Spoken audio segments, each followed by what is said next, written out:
Salut tout le monde. Hi, everybody. I'm very excited for today's video on our housing series.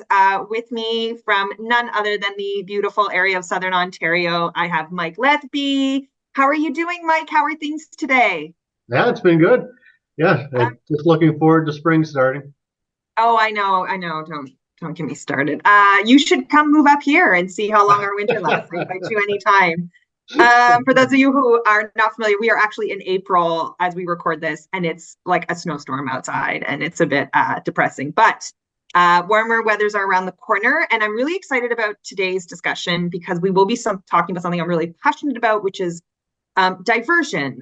Normally in the media, you'll hear diversion in the sense of like maybe safe supply, but this is a very important kind of diversion. This is diversion for people who would normally be sort of filtered into our shelter system. But before we get into that, Mike, the way I met you was here in Ottawa. You were here for our housing series with the Alliance to End Homelessness. So Yes. why don't you tell the listeners a bit more about you, who is Mike Lethby, and how you got into the housing sector? Yeah, I guess the Coles Notes version. I've been working. The RAFT is a not-for-profit in the Niagara region, servicing the whole Niagara region, primarily working with youth. We started off as a shelter, and now the agency has sort of grown, and I think we do better doing more work in the community to prevent homelessness than we ever did sort of managing it through our shelter.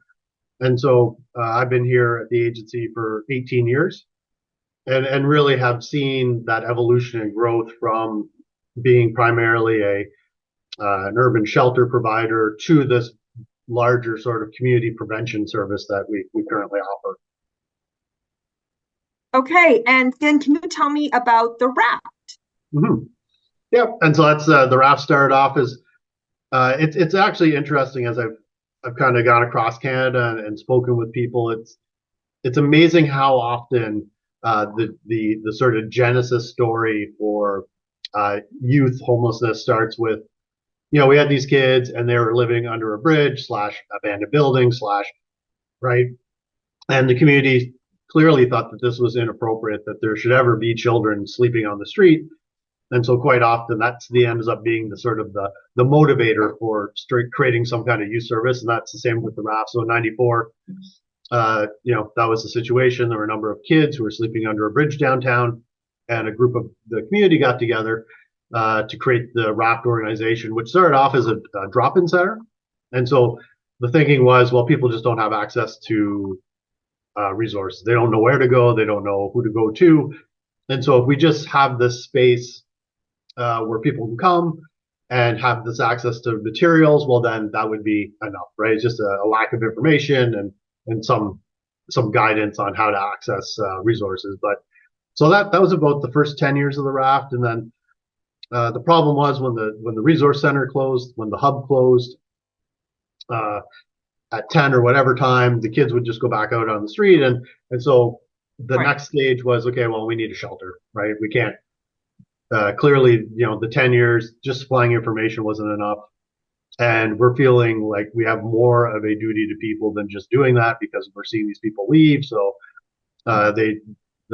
just before I started the RAFT, through some federal funding, was able to purchase a shelter. Right. And it started off as a 4-bed shelter. And then by the time I came, we were a 10-bed shelter back in 2007 or 2006, sorry. And then we were always full. And so the next stage was, when I started, and I really didn't have a lot of experience in homelessness at this point. And so I was really relying on, what the sort of the orthodoxy in the system was and what people told me I should be doing. And the wisdom was you need a bigger shelter. And Oh, so, and that, right, because we were full and I'm right. turning away kids. And whenever I talked to any other shelter provider, the answer was, well, you just need more beds. So I mean and I mean, it seems quite logical. If you have more people than you can put into beds at night, well, then you just need more beds. And so I Right. did exactly that. I did the whole campaign, public support, fundraising, uh, and we were successful. We were able to purchase a bigger shelter. We went from a 8-bed shelter to a 24-bed shelter. But then within about 3 months, very shortly after opening, I had the exact same problem. Right. 4 bed we were full again at 24 beds, and there really wasn't.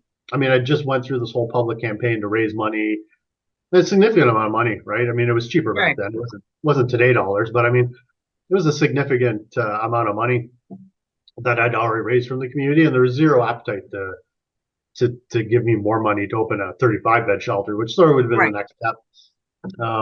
So kind of through being forced, we sort of had to look at, well, I couldn't expand the supply, so I had to look at the demand, and that's really where the evolution occurred, is when we started actually looking at why people were coming to us, what they wanted, what we were providing, and we found that there's largely how we designed our services were based on what we thought, no data, really Right. didn't understand who was coming to us. We just had all these assumptions, and we just ran off the assumptions. And there's really no accountability in that. There's no one on the other side saying, okay, holding us accountable. It was, you're a charity, you do good work, here's money to do good work. That was about Right. right. And so it was really on us to say, well, are we doing this properly, and why are we doing it? And really, what's our place in this whole thing? Is it good enough just to manage homelessness? Is it good enough just to say, hey, we've done as much as we can, and if we get a chance, we'll do more. But that's our responsibility, is to provide these 24 beds and help the 24 kids that we can. And we felt no, and so we started looking at just a whole, right down to brass tacks. Why are we doing this work? What's the role of the shelter in the system? What's our role as a provider? Like, as an agency, are we the shelter, or does our mission go beyond that? And these are really, fundamental questions, I think, for people who are delivering services in homelessness, is that these kind of questions have to be asked, I think, if we're ever going to see any progress. And so we did that, and that's how we started our community prevention work initially, where we started identifying that a whole bunch of kids were coming to us from outside of the city. And so if we could work with them, we also found that the majority of them had been students immediately prior to becoming homeless, and they were having to come into the city because they were dropping out of school and traveling into the city because they couldn't manage anymore. Like, they tried as best as they could, and then once they were no longer able to manage, they had to drop out of school and then come into the city, because the city is where the shelter was. So it isn't that they wanted to come to the city, it's that we just didn't really offer them any choice. Right. And so by working with schools to help identify students who were in housing, who were having housing issues, and having a staff be able to go to that school in that community, that became the genesis of our Youth Reconnect program, which was, once we started running that and started servicing the entire Niagara region in this way, working with schools and other community partners to identify people before they became homeless, we saw, by 2012, we started the program in 2007. By 2012, it was across the entire Niagara region, and we saw 70% reduction in our shelter usage. Wow. So we went from having 500 individual kids come into our shelter in both 2007 and 2008 down to about 160 kids coming into our shelter in 2012. So that really was our proof point. Like that, the whole way we were running things before just didn't make any sense, and actually wasn't really doing what we wanted it to do. And so once we had that experience, then it became much easier to pursue other things, but ultimately leading to something like diversion and some of the family and natural supports programs we have going now. So we really have a different way of looking at homelessness than we had, when I started and we were running shelter, and what that meant for the agency. So. And then how would you say, and I know you've been at the RAFT for a long time, but you do a lot of speaking. So, but would you say that youth homelessness is different from adult, or is the idea of diversion, which we will get into a bit later, but like, is the idea of diversion the same no matter how old you are? Yeah, I mean, I think it's a bit of a nuanced. Yes, I do think there's a difference. I think young people fundamentally, like physically and mentally and developmentally, are obviously different than adults. They're in that. So there's some differences in how we apply programming, I think, between youth and adults. However, I think at a fundamental understanding of homelessness, like at a fundamental level about how we deal with it, I think it all kind of revolves around making sure that people have the connections they need in order to succeed. Right. So that goes across, it's true for youth and that's true for adults. How the application may be a bit different, the approach is slightly different, but the fundamental underpinnings of how we do the programming is the same. And then let's get into it. So what Sure. Yeah. what is diversion? What does that mean exactly? Yeah, and so shelter diversion. So really, the question becomes, what's the proper role? So you start with the shelter because it's the adjective in the noun, right? So shelter is the noun. So we're diverting from shelter, and what does that mean? The question then becomes, well, what is shelter first? Because diversion doesn't make any sense unless you have a certain understanding of what shelter's position is in the system. And I think this is one of the reasons why it's so hard for shelter, because the majority of the system is shelters are the backbone of the system. I'd say 90% of homeless services are fundamentally shelter. And so the understanding then is shelter is the place of support. So it's a physical location where we need people to come physically to, and then we offer support from that position, right? Right. It's generally very open, right? If anyone comes to the door and says they need, they're homeless, that we try and find them a bed, and that's typically how the systems kind of run. But the key understanding for most shelter providers is that the shelter itself is the support. And so now that's why it makes it so hard when we talk about diversion, because if you think that your shelter is the support, why would you ever not want people to come to your shelter? Right? It's kind of like the opposite of how you imagine your services running. But this is the critical piece is that it's supposed to be an emergency shelter. It was never supposed to be like a long-term housing, which is ultimately what it's defaulted to, right? And so what diversion really does is it wants to ensure that everyone coming into the shelter is there because it's an emergency for them, and they have no other options of shelter. Right. And so diversion very simply then is just asking, it's not about saying no to shelter. It's really about saying, is there a better accommodation for you in the short term? And can we support you there better? Because we know if you come in the shelter, it's not the best place for you to be, right? I say it all the time. Yeah. It could be better than the alternative of not having anything, but almost anything is better than shelter. And so that's really the diversion. It's like, and people, generally it is an emergency for the person looking like they want the confidence that they know they have a place to go. Like it's important for them psychologically and emotionally to know that I'm safe. And so the conversation always starts off with, no matter what happens at the end of this call, we'll find you a place either in shelter or somewhere else, but you're safe. And once you take that pressure off people, then you can have more of a conversation with them, because now that stress isn't there, that sort of reactionary, I just need to be safe kind of thing. Once you take that pressure off, then you can actually have a conversation with somebody and say, okay, well, are there people around you that maybe could support you? Is there something we could do to support you? Is it, maybe you have family or friends who live outside of town, and all you need is you just don't have the money to catch a bus to go there. Or, maybe you're embarrassed and you don't want to necessarily make that call. Well, can we make that call for you? These kind of conversations. So what we do is we basically look to divert the people who never really should have been in shelter because it really truly wasn't an emergency. Similar to, the hospital system. They don't want everybody coming to the ER with a health question. They only want people coming it's an emergency, right?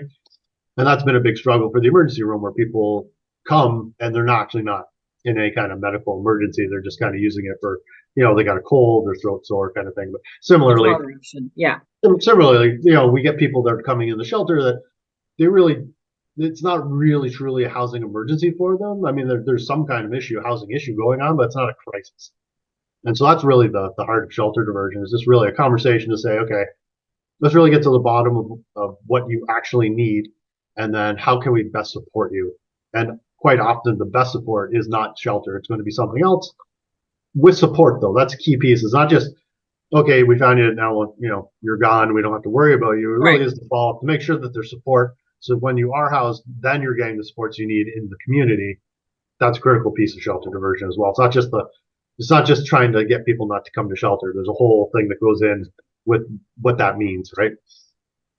Yeah, and I think it's important because so just to give you an example, I went to Jitami for a tour. They're the shelter on the Gatineau side, and I just found as a francophone, I really appreciated their like, no, you should not be comfortable here. You have 2 weeks to stay here, and then you have to like, we're gonna help you find housing and get you out of here because this is not now. That has created its own problems. They have a quite a large encampment outside, and Mhm.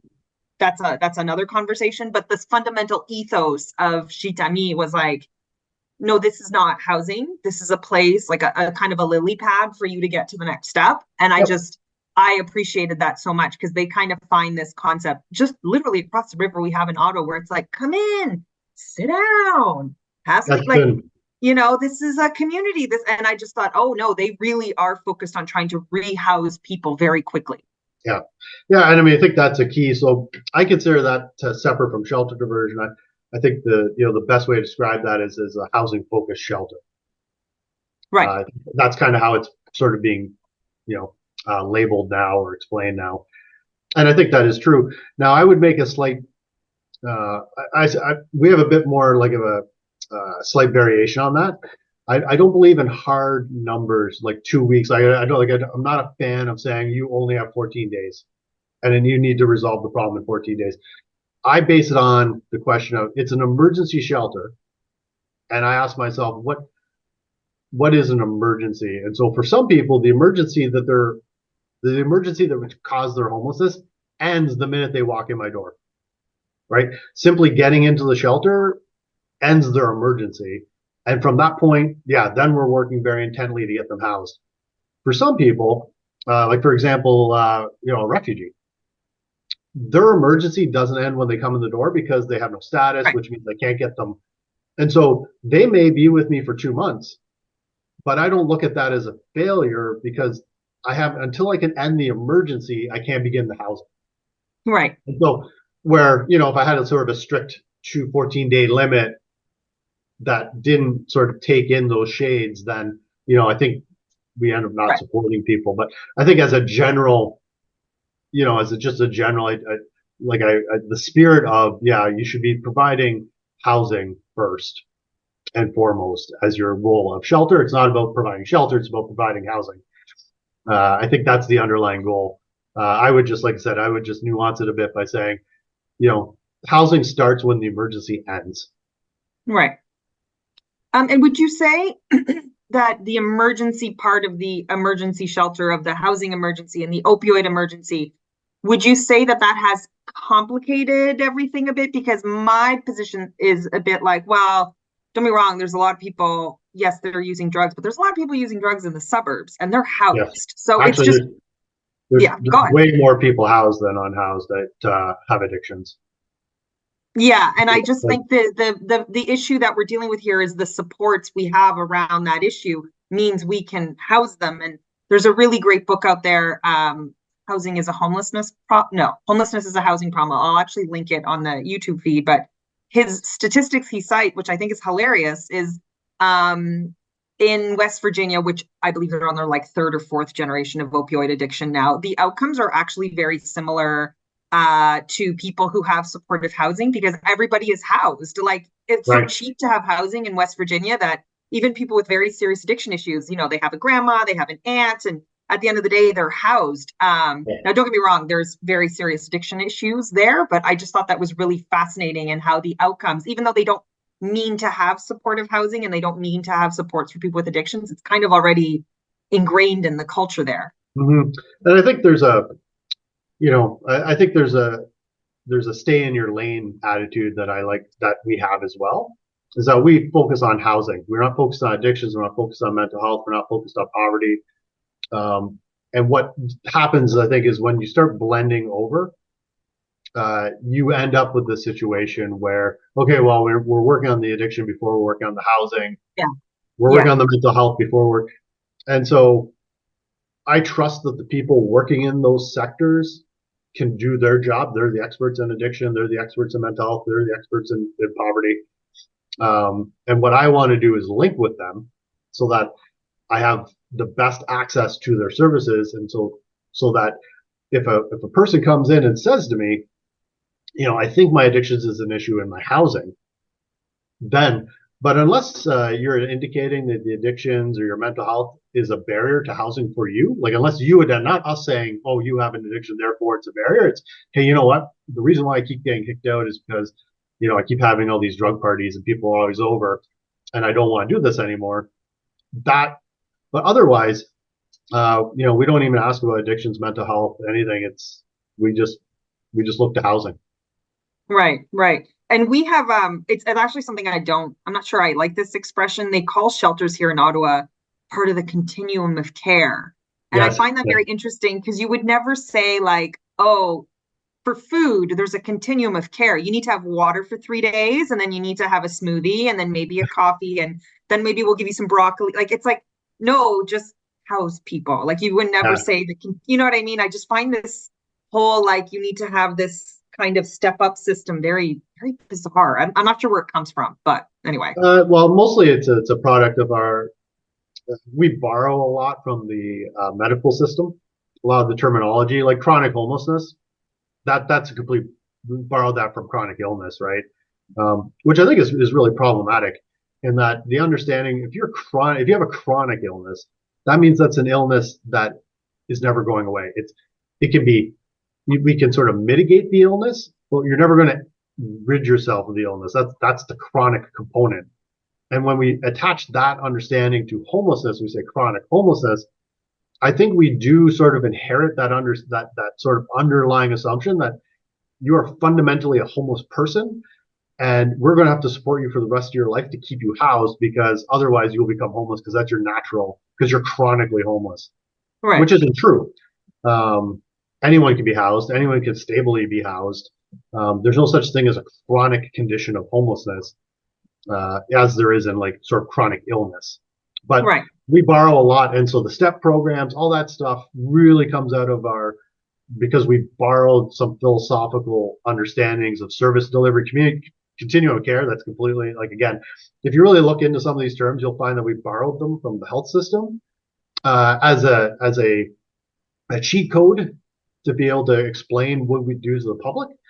But we've also inadvertently borrowed some understandings from health that don't apply to people in homelessness, but we start operating in that way because we've borrowed so much from it. And so, I have some real trouble with some of the language that we use to explain like chronic homelessness. That makes absolutely no sense.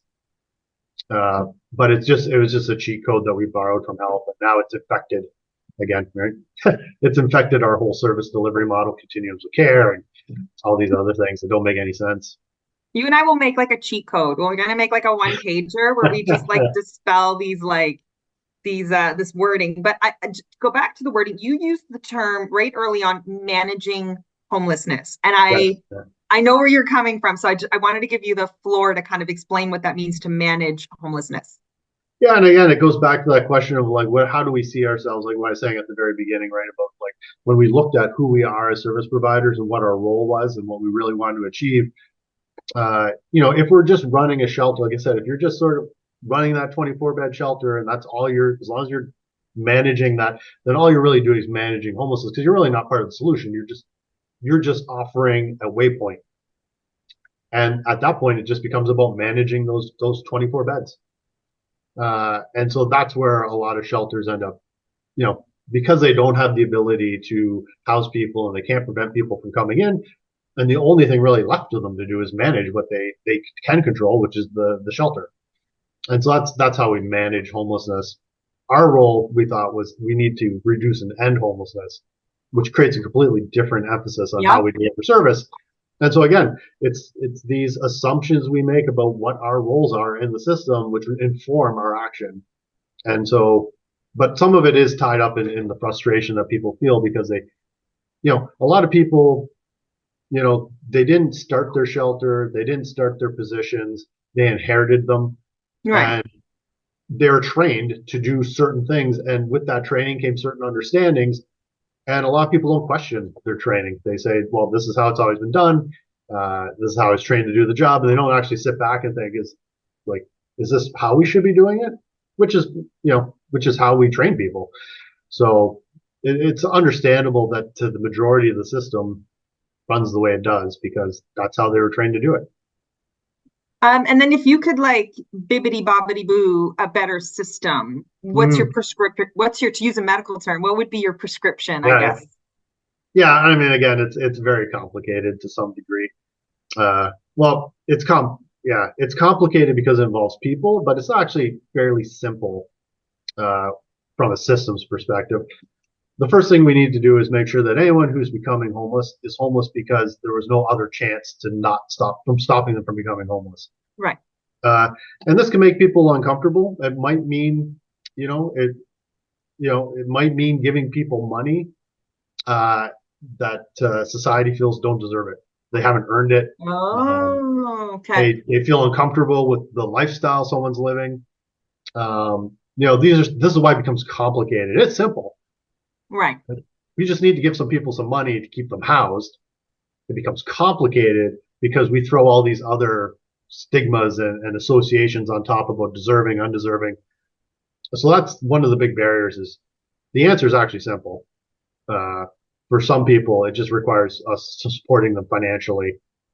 It becomes complicated because people feel, justified in saying, well, he's chosen this lifestyle. He's chosen to do this. He's chosen not to go to school. He's chosen not, to stay up late and do drugs or what have you, right? And so there's a lot of blame that comes with that, and that's fine. But if that's the way we want to go about it, well, then we're going to have to accept that there's going to be homelessness because that's the consequence of that. That's fine, and ultimately, that's society's decision to decide if that's how they want to behave, and we have to accept the results of decisions. So that would be the first half of that. Is really we need to prevent homelessness in the first case, making sure that if anyone's needing shelter, and there will be some, that it truly is for emergency reasons. And so again, it comes to simple transactions. Fundamentally, it comes down to understanding that almost all homelessness at some level is caused by a breakdown in social relationships, not in wealth. Right.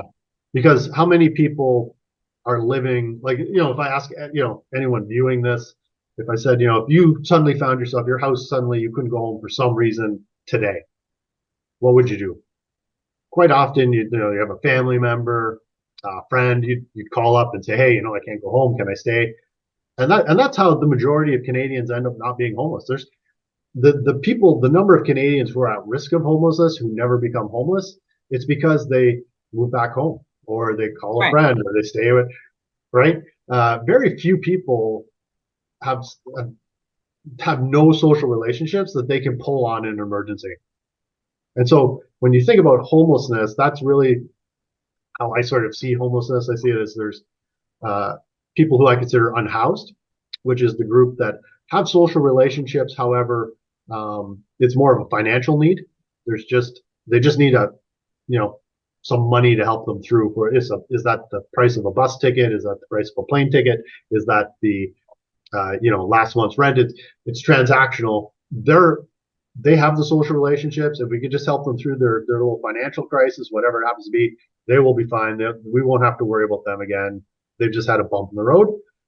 And then there's the group that I consider homeless, which is fundamentally that they have their social relationships for some reason they can't leverage. And we can we can do all the transactions we want. We can set people up in housing. And I can't tell you how many times I've witnessed this where we've paid for people to be housed and they choose to come out of the housing because ultimately the thing that the key word here, and I know, there's some push in the community to stop using the word homeless, but I think it would be a mistake because I think it perfectly encapsulates the fact that home isn't about housing. Home is about people. You feel at home with people. Just because we give you 4 walls in a room, that is not a home. Right. And people will fundamentally move to the place of safety that they consider home because that's all tied up in that word. Right. But the key understanding is that home is about people, not about housing. And so, and this is why I think encampments are becoming so endemic is because that is home for people, because it's not that they're living in tents, it's the fact that the people, their community now, is living in this park, and so they'll move into the park because that's where their people are. It's not that they love urban camping, right? That's not the drive. No. It's the people, right? Right. And until we really get that understanding in, we're never going to be able to end encampments. We're never really going to be able to make any real dents in longer term homelessness, because we are very a transactional society. We feel that, our answer to everything is to give you money. We tend not to like to deal with the emotional, social side of things. We want you to figure that out.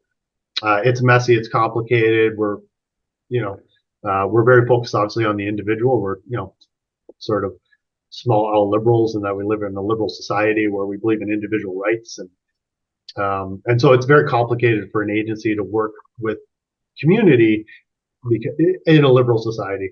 So there's some fundamental challenges there in how our services are geared, because the individual is obviously the primary sort of understanding, and then how do you work with community, because that's kind of the opposite of individual. Right. There's some challenges there, but that's ultimately we need to work out those challenges and understand that community and family and friends ultimately are what will end homelessness. We really want to end homelessness. That's how we're going to have to do it. So Yeah. just give you, just as sort of to help explain it a bit. If you think about, the largest provider of affordable housing in Canada is family. Yeah. Right? And you think about all the money the government's spending trying to build housing. If families stopped supplying affordable housing, we'd never be there'd be a homeless crisis.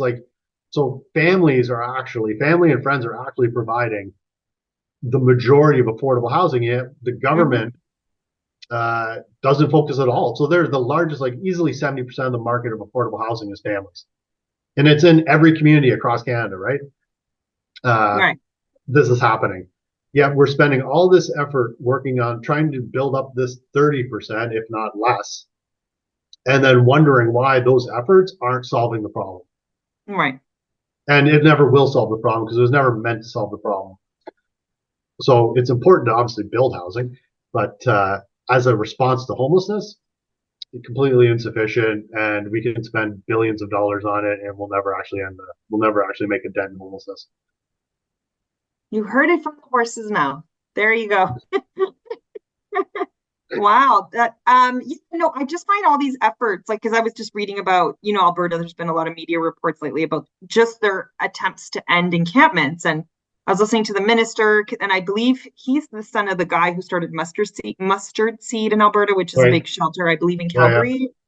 And there was just something, and I admit that I'm someone who does deep dives a lot of this stuff. So maybe to a regular person, this sounds completely normal, but he was like, yes, no, so we dismantle the encampments and then we refer them to the shelter. And then I was like, well, I don't know about Alberta, but in Ottawa, the number one reason why people say they encamp, they tell our bylaw officers, is because they don't want to go to a shelter. They're happy, I don't say happy, that's maybe not the right word, but they like to be in that little community, which you addressed, and they say the shelter is dangerous or their stuff gets stolen, et cetera, et cetera. So I was kind of listening to this interview going, where do you think these people are headed? They're probably not going to your shelter. Do you have housing for them? There was just a lot missing in the conversation that I was really unclear about, and to me didn't sound like something that would lead to successful outcomes. Now, I don't want to prejudice the efforts they're making, but I just found it very curious. Yeah, and I think that's ultimately, again, that's just the misalignment between people's needs and what we provide, and how we try and shoehorn everyone into, instead of trying to broaden and really address the issues, what we try and do is make everyone fit into the boxes we already have set up. And ultimately, that's what you're describing, is that, the people, they're choosing necessarily because what they wanted from shelter and what we said we were going to do for people ended up not working for them. And so why am I going back to a failed system? It failed me. So why am I going to spend all my time and have to live under other people's rules and behavior things and have all these constraints, and again, potentially be put with people that have no control over who's coming and going, and potentially feeling unsafe, and all those things are absolutely valid. Where I have a better sense of control in my encampment because again, it's not about urban tenting, it's about the people, and you trust the people, and you trust the people who keep you safe, and you feel you have a bit more control over your life because it's a community as opposed to a set of rules. And so you're agreeing to the social norms of that community, which then already empowers you because now you're a part of the decision making, where you're completely disempowered anytime you head into a shelter because you have no say on the rules of the shelter, or Right. you know, meal times are meal times. Like you really have no input into how your stay will be in the shelter. Where in a community, yeah, you have at least the illusion of input. Yeah, and I think I grew up near a trailer park, essentially. It eventually in the 90s got bought out by a developer, and it's now a suburban area. And there's kind of this, like, that's why I think tiny homes ish are sort of successful. It kind of replicates that model of the trailer park. I'm not saying trailer parks are ideal, but I do think for certain people and for certain communities, it's housing for them. It's a community for them. And I just think all the time, like, what happened to the people staying there? Like, they were just evicted and they had to leave. And anyway, not saying it's ideal, by the way, to live in a tiny home or a trailer park, but there is a sense of, from what I remember and from people I knew who stayed there, it was a sense of community while having a bit of distance, while having your own space. And, I do think about that a lot because it's not, it was a form of housing for them, and it was a form of community. Yeah, and I think personally for me, the jury's out on the tiny home discussion. Yeah. My inclination is against tiny homes, but I've never really seen a study that's gone into a tiny home community and asked people if they enjoy living there. Right. Right. Yeah, you can see some of that. The concern I would have with as opposed to a trailer park is that people choose to move into the trailer park. The tiny homes is less of a choice. It's an alternative to shelter. And so again, Right.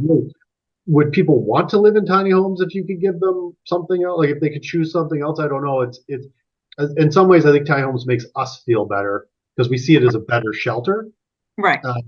But I don't necessarily know if it's really honestly right. Where the trailer park is actually a community. It's people who've chosen to live there.